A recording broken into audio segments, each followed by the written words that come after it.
Today, we are going to talk about the stimulus response model. This is one of the most important mechanisms in your body that keeps you alive. If this is your first time here, my name is Nigel and I graduated with a 99.05 ATAR in 2023 and numerous awards across biology and chemistry subjects. And this is my first video on the homeostasis series. So if you stuck around until this part of the video, you probably want to know more about feedback mechanisms in the body and how it regulates itself in the face of cold temperatures, dry conditions, and other factors. Before we even get into that, it's important to know that there are many different factors in your body that keep you alive, such as body temperature, blood sugar, carbon dioxide concentration, and water. But even more importantly, you need to know that all of these need to be kept within a certain range to remain healthy, which we call tolerance limits.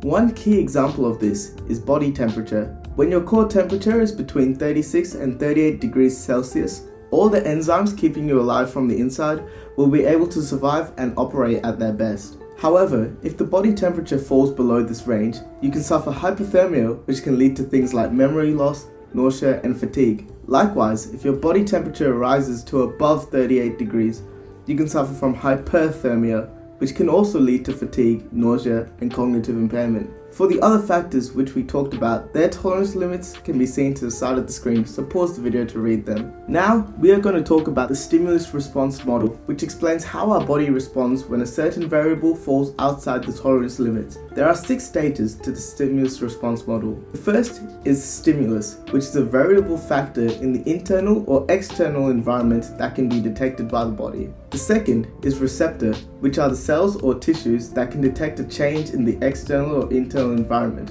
The third is the transmission, which is the way information that is detected travels from the receptor all the way to the effectors through nerve pathways and hormones. This leads us to the effector, which is the gland or muscle that brings about a change in the body that will restore it to within the tolerance limits. Then you get the response, which is basically whatever the effector does to bring the body back into the tolerance limit.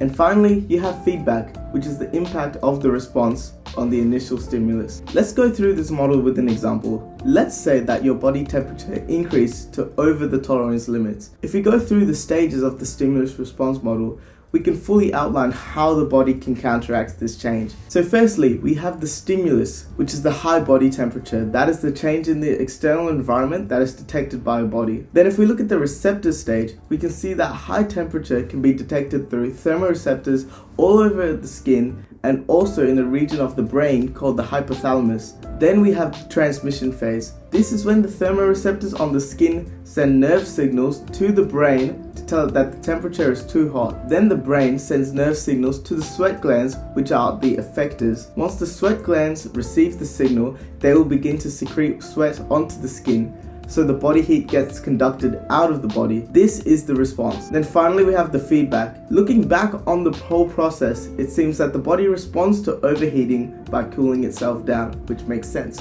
It is beneficial to know that there are 2 types of feedback, negative and positive. Negative feedback is what we looked at before in the example about heat, when the body counteracts the effects of the initial stimulus. This is the most common form of feedback as it allows the body to come back to within the tolerance limits if it falls outside. Positive feedback is when the effect of the initial stimulus is increased, not reversed. The more well-known examples of this is during childbirth. When pressure is increased, the muscle contractions increase the pressure more in order to get the baby out. And there you have it. Now you know the basics of the stimulus response model and how your body works to keep itself safe and healthy. I'll be releasing many more videos on homeostasis and other biology topics over the course of this year. To stay updated, please subscribe and hit that notification bell, leave a like and comment below what topics I should cover next. Until next time, this is Nigel signing off.